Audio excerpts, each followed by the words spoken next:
Итак, друзья, давайте разберемся с самым главным вопросом. Что же такое в итоге контекстная реклама?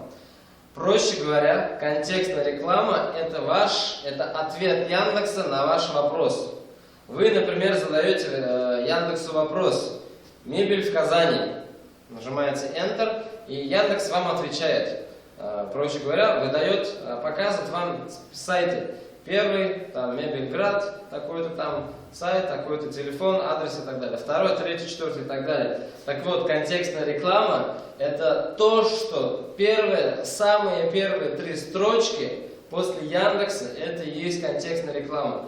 Там, где написано сбоку реклама. Оно иногда включается, иногда не включается, в зависимости от того, какая это у вас тематика. По какой тематике вы задали вопрос Яндексу, проще говоря. И это то, что находится у вас в правой части Яндекса. Когда вы какой-то вопрос ввели в Яндексе, или, например, то же самое там песни Шакиры скачать, у вас выходит список сайтов, сразу под поисковой строкой список сайтов, и справа еще пишется Яндекс.Директ, и пошли. Первое там скачать песни Шакиры, второе там каталог песни Шакиры и так далее. Вот это как раз тоже есть контекстная реклама, проще, или по-другому называется Яндекс.Директ.